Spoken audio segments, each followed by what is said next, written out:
पर्युषण का यह महापर्व आत्म विजय का पर्व है।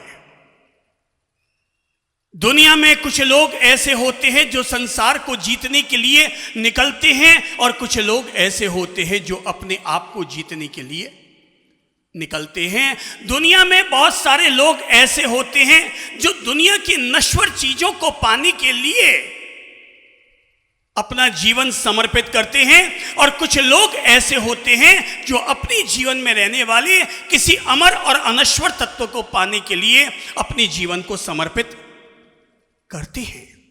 जो नश्वर चीजों को एकत्रित करते हैं वे मर भी जाएं तब भी इकट्ठी की हुई चीजें यहीं पर छोड़ कर जाते हैं, और जो अनश्वर चीजों को संग्रहित करते हैं जब वे जाते हैं तो उनके साथ उनकी आत्मा की अमरता के साथ अमरत्व का तत्व भी उनके साथ जाता है।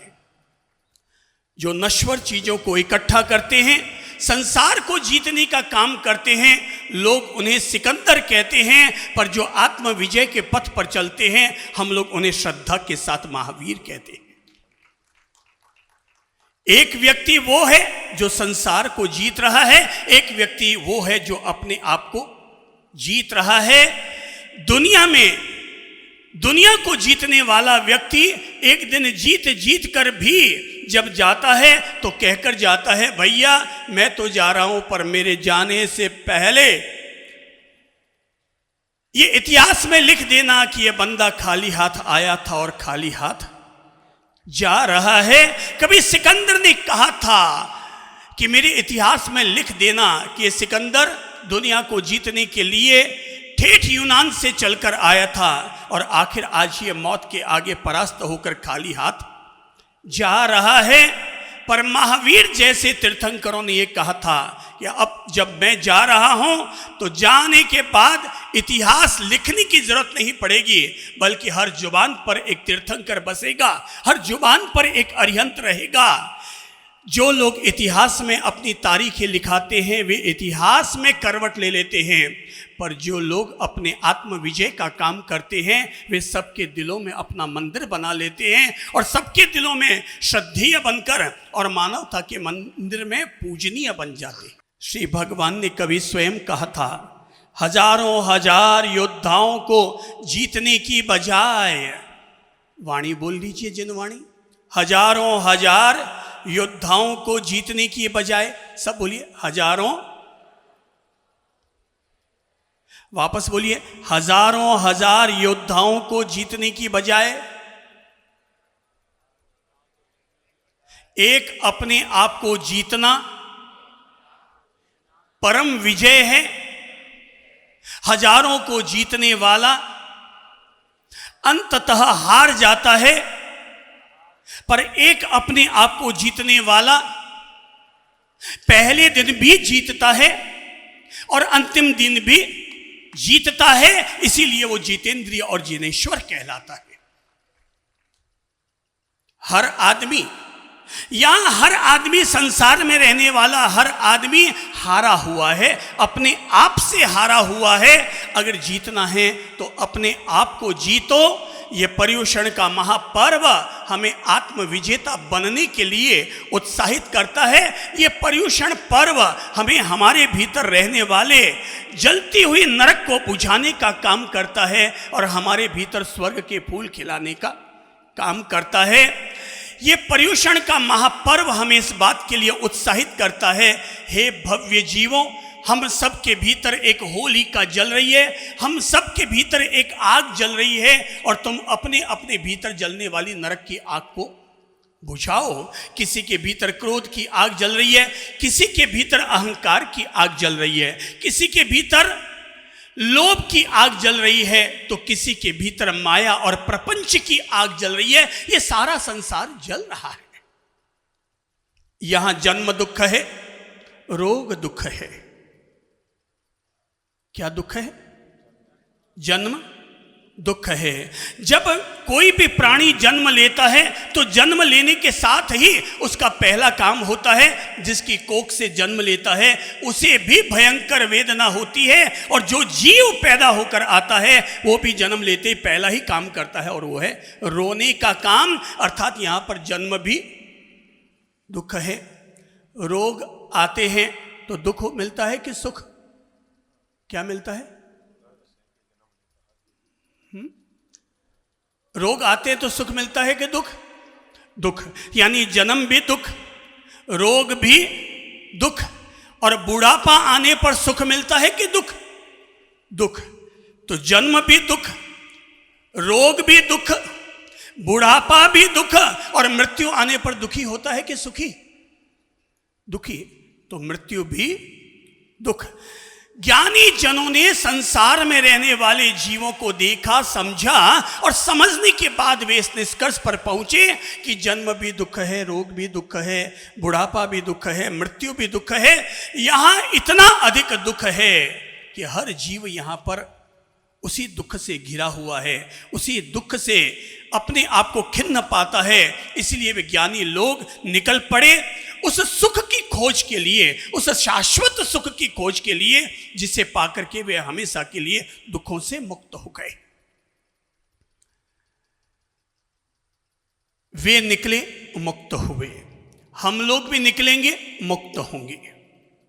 आज जैसे मान लीजिए कि आपके बीच और मेरे बीच में अगर किसी भी तरह की अगर मैं तुलना करूं, तो मैं आपसे पूछूंगा,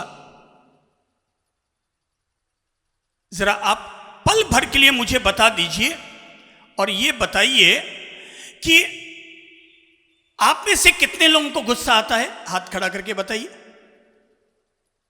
मतलब फौज पूरी की पूरी भरी पड़ी है। कितने लोगों को लगता है साहब उन्हें अहंकार पैदा हो जाता है? हाथ खड़ा करके बताइए तो। हाँ, इसमें भी। अच्छा, कितने लोगों को लगता है साहब कि जाने अनजाने उनके द्वारा कभी ना कोई छल तो हो ही जाता है? हाथ खड़ा करके बताइए। अच्छा, इसमें भी सभी लोग शामिल हैं। अच्छा, जरा एक बात और बताइए कि आप में से कितने लोगों को लगता है कि साहब जाने अनजाने में हमारा जीव लोभ तो कर ही बैठता है? कितने लोगों को लगता है? हाँ, अभी भी काफी लोग हैं। अर्थात हम लोग किससे घिरे हुए? क्रोध, मान, माया, लोभ। ये पर्युषण का चौथा दिन हमें इन्हीं चार चीजों को कंट्रोल करने के लिए, इन्हीं चार चीजों को जीतने के लिए प्रेरित कर रहा है, मोटिवेट कर रहा है। नरक जल रही है। जितने लोगों को क्रोध आ रहा है ना, उनके भीतर क्या जल रही है? नरक की आग जल रही है। जितने लोगों को क्रोध, मान, माया, लोभ, ये चारों कषाय जिनके भीतर भी जल रहे हैं, उन सबके भीतर नरक की आग जल रही है। सबके भीतर नरक की आग जल रही है। मैं आप सब लोगों को इस नरक की आग को ही शांत करने के लिए प्रेरित करूंगा और ये कहना चाहूंगा, कभी एक महान सेनापति के मन में जिज्ञासा पैदा हुई थी कि स्वर्ग क्या है और नरक क्या है। धर्म की किताबों में उसने पढ़ा था कि ये है स्वर्ग और ये नरक। उसे लगा कि स्वर्ग आसमान में है और नरक पाताल में है। सेनापति ने अपनी जिज्ञासा का समाधान करने के लिए ज्ञानी संत के पास पहुंचा और जाकर कहने लगा कि प्रभु, आप मुझे समझाइए कि स्वर्ग क्या है और नरक क्या है। ज्ञानी संत ने उसे देखा और कहा कि इधर आओ, तुम्हारा परिचय क्या है? बोले, साहब मैं यूनान का सेनापति। तुम और सेनापति लगते तो नहीं हो भाई, कहीं से भी तुम्हारे चेहरे पर सेनापति के लक्षण ही नजर नहीं आ रहे हैं। तुम तो मुझे एक नंबर के भिखारी जैसे इंसान नजर आ रहे हो। यह सुनना था कि सेनापति ने झट से अपनी तलवार क्या की? आप भी निकाल लो, क्योंकि क्रोध की अग्नि को हमें शांत करना। और हम लोग भी रोज ही ऐसी कभी चाकू निकालते हैं, कभी कटार निकालते हैं, कभी तलवार निकालते हैं। यूनान के सेनापति ने भी झट से क्या किया? तलवार निकाल ली। उन्होंने हाथ से तलवार निकाली और अपन लोग जुबान से अपनी तलवार निकाल बैठते हैं। और जैसे ही तलवार बाहर निकाली कि संत ने कहा, ओ तो तुम तलवार भी रखते हो? महाराज तलवार रखता नहीं हूं, एक पड़ गई तो सीधे दो टुकड़े हो जाएंगे। ओ तो तुम्हारी तलवार में धार भी है? अरे महाराज ऐसी धार है कि अगर आप संत न होते तो मैं आप पर ही ये तलवार चला देता मुझे भिखारी कहने के लिए, तो तुम्हारी तलवार में धार है। ये सुनना था कि सेनापति ने झट से बगल में पेड़ खड़ा था उसकी डाल पर तलवार दे मारी और डाल टूट करके नीचे गिर गई। ओ संत ने कहा, ओ भाई तुम तो भाई बुरा मान गए, मैं तो दरअसल तुम्हें तुम्हारे सवाल का जवाब दे रहा था। बोले भगवान ये आप क्या कह रहे हैं? बोले तुमने तो पूछा कि ये नरक क्या है, तो मैंने तुम्हें यह जवाब देने की कोशिश की कि यही है नरक कि मेरे द्वारा दो टेढ़े शब्द सुनते ही तेरे मन में ये जो उत्तेजना और उद्वेग पैदा होकर के आया, इसी का नाम है, किसका नाम है? नरक। अपने आप से कहो नरक कहाँ है? नरक क्या है कि मेरे भीतर जब जब भी उद्वेग और उत्तेजना पैदा होती है तब तब मेरे जीवन में नरक प्रकट हो जाता है। और अगर यही नरक है तो हर आदमी अपने जीवन में रोज ही 5 बार नरक तो जाता ही होगा। ओ सेनापति झट से ज्ञानी संत के पास आया, झुका और कहा कि प्रभु मैं समझ ना पाया था आप मुझे क्या कहना चाहते थे। अब मैं समझ गया कि आपने मुझे बताया था कि यही है नरक, मैंने जो गुस्सा किया इसी का नाम है नरक। गुरुदेव मैं आपसे माफ़ी मांगता हूँ। और ये कहते हुए वो गुरु के चरणों में गिर पड़ा और गुरु ने जैसे ही वो झुका, अपना हाथ आगे बढ़ाया, कंधा पकड़ के उसे खड़ा किया और कहा मेरे वत्स इसी का नाम है स्वर्ग, इसी का नाम है स्वर्ग। बोले भगवान आप क्या कहना चाहते हैं कि आप स्वर्ग तो आपने एहसास नहीं कराया। बोले बेटा ये जो गलती हो जाने पर सॉरी कहने के लिए तुम जो झुके हो, इस विनम्रता से जो तुझे प्रतिफल मिला है, इसी का नाम है, इसी का नाम है स्वर्ग। इंसान के हाथ में है नरक में जाना और इंसान के हाथ में है स्वर्ग में जाना। अब जरा मैं आपसे पूछूंगा कि आप बताना चाहेंगे कि स्वर्ग जाना या नरक जाना इंसान के हाथ में या किसी भगवान के हाथ में? किसके हाथ में?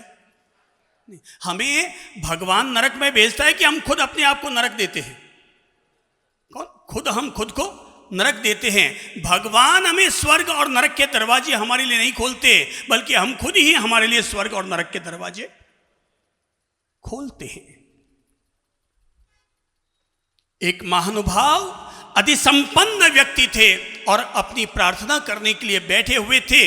इतने में ही उनका कर्मचारी खौलता हुआ गर्म पानी लेकर के इधर से उधर जा रहा था कि बीच में पांव में ठोकर लगी और ठोकर लगते ही हाथ से भगोला छूटा और गर्म पानी उछला, नीचे गिरा और उसमें से कुछ छींटे उसके मालिक के बदन पर भी जाकर के लगे। मालिक गर्मा गर्म पानी था, झल्लाने लगा, पर चूंकि प्रार्थना कर रहा था, भगवान की प्रार्थना कर रहा था और उसका नियम था कि जब भी वो भगवान की प्रार्थना करेगा उस समय बिल्कुल मौन ही रहेगा। गर्म पानी उछला, उछल करके मालिक पर गिरा। कर्मचारी घबरा गया कि आज तो या तो नौकरी छूटेगी और या फिर आज 4 जूते जरूर पड़ेंगे। आप देखा ना ताव, झट से वो भी वहीं पर बैठ गया कि अब चलो, अब जो जूते पड़ने पड़ेंगे, लेकिन कम से कम जूते खाने से पहले श्री भगवान का सुमिरन कर लो। शायद हो सकता है जैसे भगवान मेरे इस मालिक को रोज बचाता है वैसे वो मुझे भी बचा ले। और ये कहते हुए वो झट से सामने बैठ गया। तो जहां बैठा वहीं पर एक पवित्र किताब पड़ी थी। पवित्र किताब पर उसकी नजर पड़ी, उसमें पहली पंक्ति लिखी हुई थी, स्वर्ग उनके लिए है, स्वर्ग उनके लिए है जो अपने गुस्से को अपने काबू में रखते हैं। क्या कहा? स्वर्ग उनके लिए है जो अपने गुस्से को अपने काबू में रखते हैं। जैसे ही मालिक ने ये आवाज सुनी, उसने झट से गुनगुनाते हुए, उधर वो प्रार्थना बोल रहा होगा मन ही मन, पर अपने कर्मचारी के ये शब्द सुनते ही उसके दिमाग में एक प्रतिक्रिया पैदा हुई और उसने अंदर ही अंदर बुदबुदाते हुए कहा, हाँ हाँ हाँ हाँ, तू मुझे क्या बता रहा है? मेरा गुस्सा मेरे काबू में है। हाँ हाँ मेरा गुस्सा मेरे काबू में है। हाँ हाँ मेरा गुस्सा मेरे काबू में हैं। हो कर्मचारी को लगा, अरे यार ये तो जो किताब है, पवित्र किताब, पवित्र वाणी काम कर रही है, मेरा मालिक कह रहा है मेरा गुस्सा मेरे काबू में है। उसने अगली पंक्ति पढ़ी और अगली पंक्ति में लिखा हुआ था, स्वर्ग उनके लिए है, बोलिए, स्वर्ग जो दयालु और क्षमाशील होते हैं। स्वर्ग उनके लिए है जो दयालु और क्षमाशील होते हैं। स्वर्ग उनके लिए है जो दयालु और क्षमाशील हुआ करते हैं। उसने कहा, हाँ हाँ हाँ, मैं मानता हूं कि मैं तुझ पर दया करता हूं, मैं क्षमा करता हूं। कर्मचारी चौंका, इसका मतलब पवित्र किताब काम कर रही है। उसने आगे की फिर एक और पंक्ति पढ़ी और जिसमें लिखा हुआ था, स्वर्ग उनके लिए है जो दूसरों की गलतियों को माफ करने का बड़प्पन दिखाते हैं। स्वर्ग किसके लिए है? स्वर्ग उनके लिए है जो दूसरों की गलतियों को, हाथ आगे बढ़ाकर बोलो, जो दूसरों की गलतियों को माफ करने का बड़प्पन दिखाते हैं, जो दूसरों की गलतियों को माफ करने का बड़प्पन दिखाते हैं, जो दूसरों की गलतियों को माफ करने का बड़प्पन दिखाते हैं। जितने लोगों को स्वर्ग का पथ चाहिए वे आज ये मर्म समझ लीजिए कि मैं जितने दिनों और जिंदगी भर के लिए अगर मैं क्रोध कषायों से मुक्त होकर रहूंगा तो मैं नरक से बचा रहूंगा। स्वर्ग के द्वार मेरे लिए खुले रहेंगे। और जब जब मैं गुस्सा करूंगा, ईर्ष्या रखूंगा, घमंड रखूंगा, दूसरों के प्रति लोभ लालच और छल प्रपंच करूंगा, मैं चाहे यहाँ धर्म करूं या ना करूं, मेरे लिए तो नरक के रास्ते खुले हुए हैं। पर अगर मैं इन चारों को ही अपने नियंत्रण में रख रहा हूं, इन चारों का अगर मैं निग्रह कर रहा हूं, मेरे लिए दुनिया की कोई ताकत ऐसी नहीं जो स्वर्ग के दरवाजे मेरे लिए बंद कर सके। क्योंकि जो गुस्सा नहीं करता उसके लिए स्वर्ग यहां है, जो गुस्सा नहीं करता उसके लिए स्वर्ग यहां है। भाई, जिस घर में लोग गुस्सा नहीं करते उनके घर में शांति रहती है, उनके घर में स्वर्ग होता है। पर जहां पर घर के सदस्य आपस में झगड़ते रहते हैं उनके घर में तनाव रहता है, चिंता रहती है, एक दूसरे के प्रति हल्के शब्द होते हैं। और जहां पर ऐसा होता है इसका मतलब ये वहां पर नरक नरक नरक है। तो हमें ये पर्युषण पर्व, मैंने पहले दिन ही कहा था, इसके केवल 2 ही कार्य हैं। पहला कार्य है कषाय मुक्ति और दूसरा है हृदय शुद्धि। वापस बोल लो, कषाय मुक्ति और हृदय शुद्धि।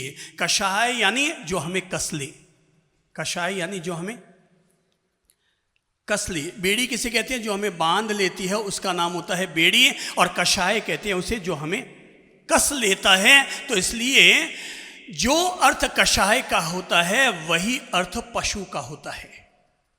पशु कौन? जो पाश में बंधा होता है उसका नाम पशु। पाश यानी फंदा, जो फंदे में बंधा हुआ रहता है उसका नाम होता है पशु। और जो लोग भी कषाय में बंधे हुए हैं वे भी सब क्या है? पशु। हमारे सामने 2 विकल्प हैं, एक ओर है पशु और दूसरी ओर है प्रभु। 2 हाथ लो, एक तरफ लिखो पशु, एक तरफ लिखो प्रभु। अब दोनों ही विकल्प हमारे सामने हैं। हम चाहें हम गिर भी सकते हैं, हम चाहें तो ऊपर उठ भी सकते हैं। प्रभु को अंग्रेजी में हम कहते हैं GOD, गॉड। उठाओ ऊपर हाथ तो गॉड बने। अब इसको उल्टा कर दो तो क्या बन रहे हैं? वापस बोलिए तो क्या बन रहे हैं हम? उल्टा करने पर हम DOG, डॉग। तो एक हाथ में है, हमारे हाथ में है कि हम अपने आप को प्रभु बनाएं या पशु बनाएं। मैंने लोगों पर गुस्सा भी करके देखा, उसका फल भी महसूस किया। मैंने लोगों से प्रेम किया, प्रेम करके भी उसका फल पाया। और दोनों का फल देखने के बाद मैंने निर्णय किया हर इंसान को प्रेम ही करना चाहिए, क्योंकि प्रेम का फल हमेशा इंसानों को आपस में मोहब्बत देता है, आपस में एक दूसरे से जोड़ता है, आपस में एक दूसरे को सुख देता है। और जब भी गुस्सा किया मैं खुद भी जला और दूसरों को भी जलाया। अपने आप को माचिस की तीली मत बनने दो कि छोटा सा घर्षण लगे और आग सुलग उठे।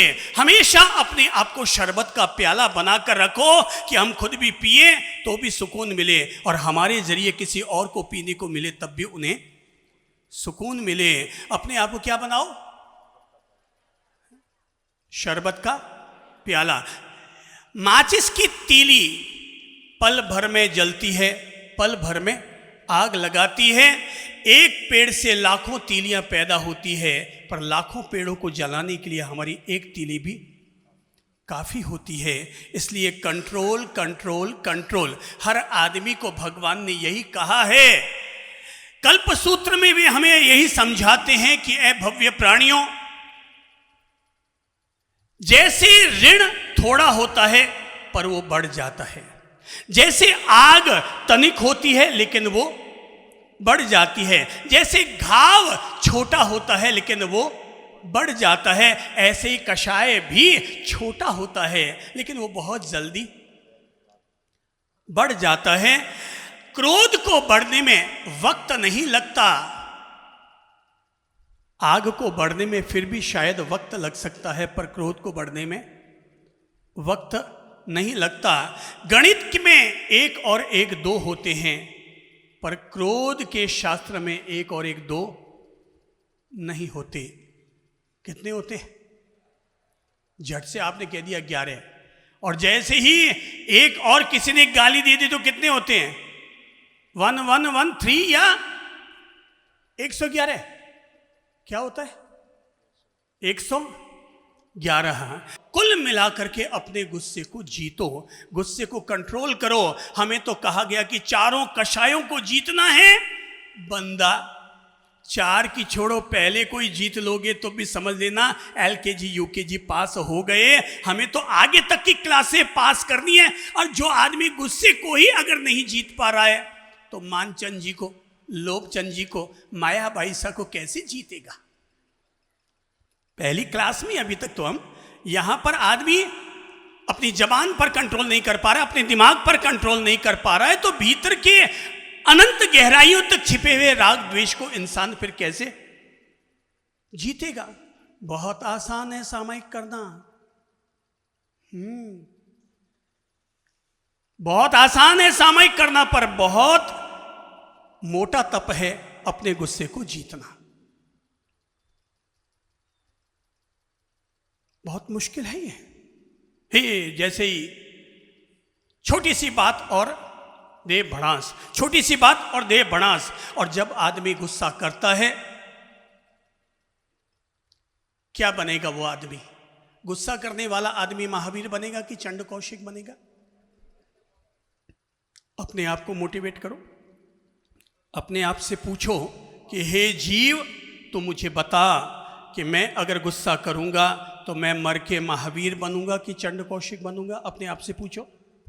पूछो, जीवड़े से पूछो। हे जीव, पूछो अपने आप से, बोलो, हे जीव, तू जरा मुझे बता कि मैं गुस्सा करूंगा तो मर के चंड कौशिक बनूंगा या महावीर? अब देखो, अपने आप से पूछो और देखो अंदर से क्या जवाब आ रहा है। क्या है? महावीर है? कितने लोगों को लगता है कि अंदर से महावीर का जवाब आए? हाथ खड़ा कीजिए। तो गुस्सा करने से क्या बनेंगे? महावीर बनेंगे। कितने लोगों के अंदर से जवाब आए कि मैं महावीर बनूंगा? तो आप अपने आप से पूछो, हे जीव, अगर मैं गुस्सा करूंगा तो मर के क्या बनूंगा? अब बताइए, आपने कहा चंड कौशिक, क्या मैंने आपकी गति बिगाड़ी है? क्या आपने मेरी गति बिगाड़ी है? तो किसने किसकी गति बिगाड़ी? खुद ने ही खुद की गति बिगाड़ी। लोग कहते हैं कि जो गुस्सा करेंगे वो मर के चंड कौशिक बनेंगे। मैं तो कहूंगा जो गुस्सा करते हैं वो आज भी चंड कौशिक है, और मर कर के भी वो आदमी चंड कौशिक ही होगा।